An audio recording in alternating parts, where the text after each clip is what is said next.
Well, greetings to all my clients. My name is Walter Measers, your wealth advisor, CPA tax advisor. Sorry for not providing a stock market recap, weekly stock market recap last week. Unfortunately, I was quite a bit under the weather, caught a head cold, coughing, and again, right now, if you see me cough, apologies. Still not quite recovered from a head cold. Just have this nagging cough. So, anyway, welcome. Today, like usual, we'll do our stock market recap, weekly stock market recap as of Friday, May 9th, Friday 2025. But again, full disclosure, whatever I discuss or present in this video is exclusively for my investment clients. Anyone else watching, this is not intended as investment advice or solicitation to buy or sell any securities. So please be mindful of that. So let's get into what did the market do? And if we look at kind of the one day, meaning Friday, May 9th, markets were kind of the QQQ initially was SPY was up in the morning, then trying to start down and just kind of going nowhere, pretty much finished flat. So again, quick reminder, I forgot to mention, I did send an email alert that a trade alert on May 5th, we got back into the market 60%.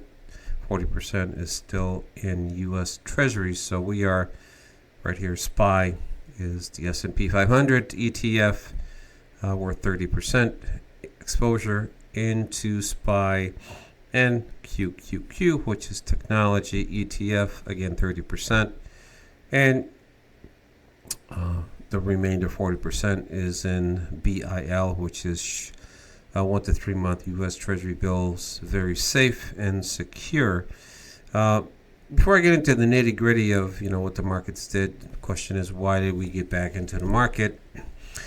Well, pretty much the logic is we're still long-term bearish. When I say long-term, over the next 4, 5, 6 months, there's a high probability that there's going to be some kind of reset, maybe a huge reset in the stock market.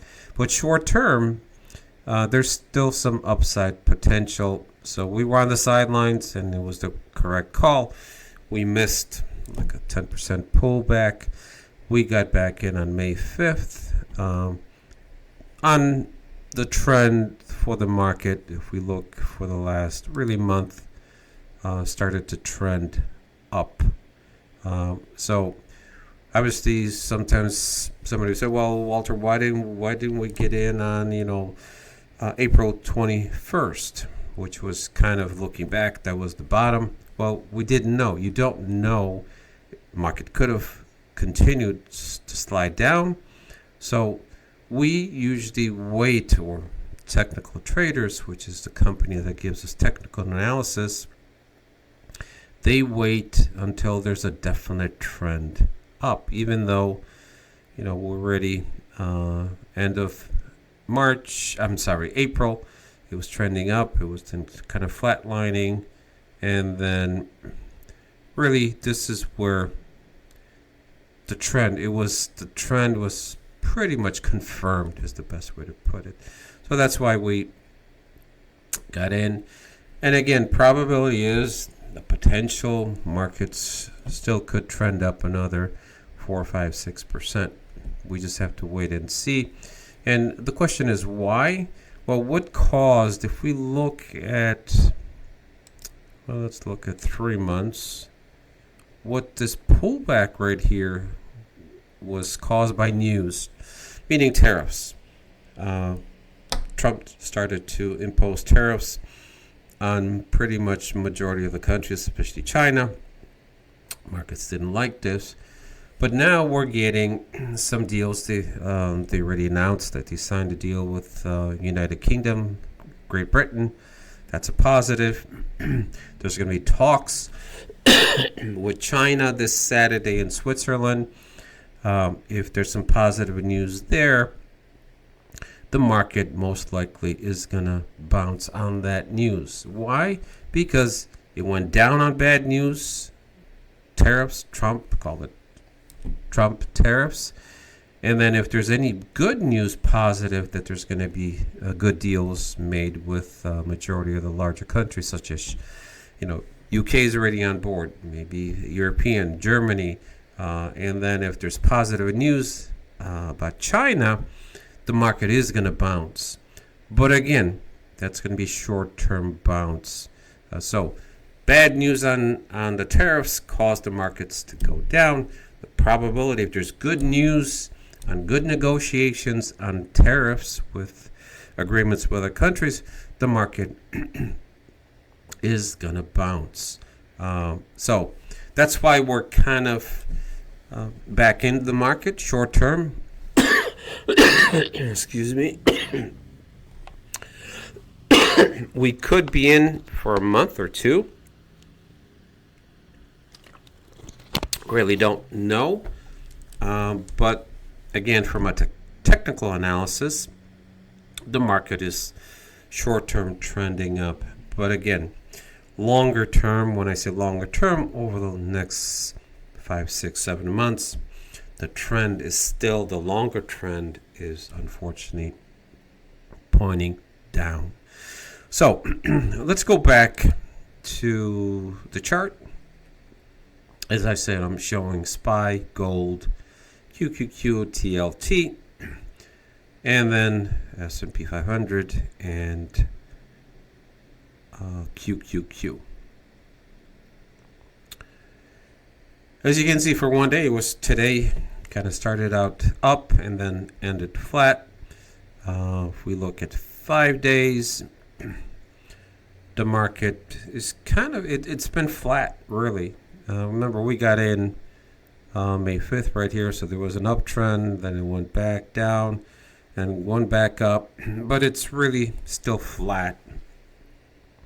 If we look at 1 month,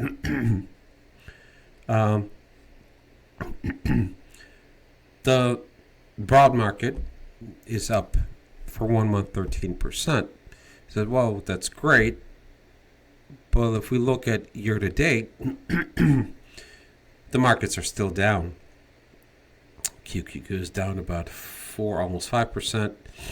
S&P is down almost 4%. So still not. This was this large pullback here, and the market is trying to grind its way back up. Gold has done extremely well, but again, gold is pretty much at the top. And again, sometimes clients ask, well, how come we didn't get into gold? We were in gold, but what you have to remember is gold at some point, when markets correct, gold will also correct. So we don't want to be traders, meaning trading constantly, chasing kind of this FOMO, fear of missing out, because gold is really peaking right now. It's kind of at the top, and so the probability of pullback is getting higher, just like the stock market. So if we look at 1 year, obviously gold did extremely well. We were in gold for a little bit here in, I think, back in November, and then gold started to pull back. So we made a decent profit, but then it took off again. But again, right now is kind of in nosebleed territory that the probability the gold is not going to continue. Again, market's correct. Eventually, gold will follow. If we look at 5 years, obviously here was this pullback. QQQ and S&P 500, there was a pullback.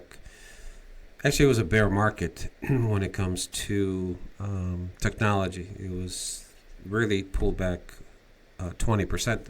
That's a bear market. 10% is a correction. So we still don't have a definite trend longer term. Again, technical analysis is saying longer term the trend is down. Short term, when I say short term, within the next month or 2 or 3 months, the market still has a probability. Again, There's no certainties in the stock market. There's just probabilities that it could, over the next 1, 2, 3 months, still go up maybe another 4 or 5, even 6%. And that's what we're hoping for, is to catch that, call it 3, 4, 5, 6%. But then once it hits, the probability of a correction, a pullback, is going to get much, much greater. And why? There's a disconnect right now between economic indicators, the real economy, and what the stock market is thinking. The stock market is kind of saying, hey, everything's going to be great. Look, jobs were decent. Inflation is kind of okay. There's no major trend up in inflation. So the stock market is kind of baked in, kind of a soft landing that, hey, recession is really not on the horizon. I think we're going to be okay. Federal Reserve Chairman Powell, again, the Federal Reserve stayed the course. They didn't lower interest rates because their number one priority right now, fear, is inflation. Why? Because they think that tariffs, these tariff restrictions that were put on the other countries, is going to cause inflation, goods to go up. That's kind of not necessarily true. Historically, tariffs have not caused inflation. What causes true inflation is monetary supply of money. Too much money chasing too few goods. The money supply is contracting. That means the risk of inflation, major, inflation like 3, 4, 5, 6, 7%, is just not there. That's not what causes inflation. Is not tariffs. It's really too much money chasing too few goods. So there are lots of experts saying, well, tariffs are going to cause inflation. Well, unfortunately, the solution for inflation is higher prices, meaning the prices go too high and people don't have money, they're just going to stop buying, meaning restrict and purchases are going to go down. That'll force prices to go down. So it's kind of counterintuitive thinking because people are running out of money right now. So if prices go too high, people are going to stop buying goods and services. McDonald's is a good example. They reported horrible earnings. You would think McDonald's would have good earnings because everybody's trying to buy cheaper stuff. No, it was one of the worst since, I think, since COVID. Worst numbers that they've had in sales deterioration. Walmart, on and on. Companies are reporting slowdown in revenue. People are running out of money. Consumer sentiment is really getting bad reads every time University of Michigan does a consumer sentiment, meaning what is the consumer feeling about the economy? Not what they're spending, what they think the future holds, and they're fearful of losing their job. So you hear more and more layoffs are coming.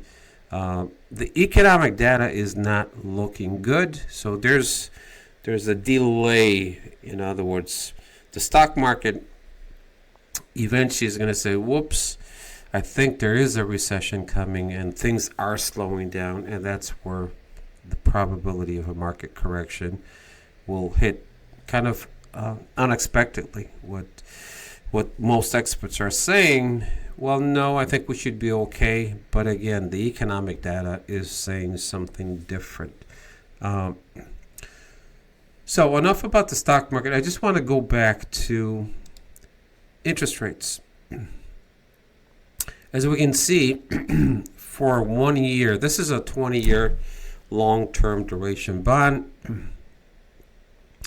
Back in May of 2024,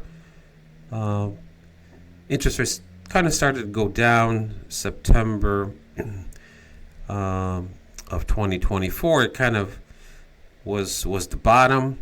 And this is where we thought we got into long duration bonds for a very short term, and then interest rates started to go back up, so we got out.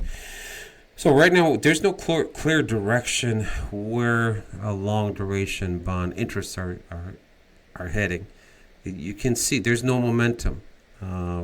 So we're just waiting. As I said, one of the big opportunities that's going to be created is as interest rates continue to go down, long duration bonds are going to be an amazing opportunity to make some money for clients. So if we look at 5-year, we can see since 2022, 2021, you could see the trend of interest rates was up and continued to go up because inflation, that was COVID, Federal Reserve was trying to fight inflation, so they were raising. And then it kind of leveled off, started to, but now it's trying to find a direction, and there's no clear direction right now. If we look further, so we can see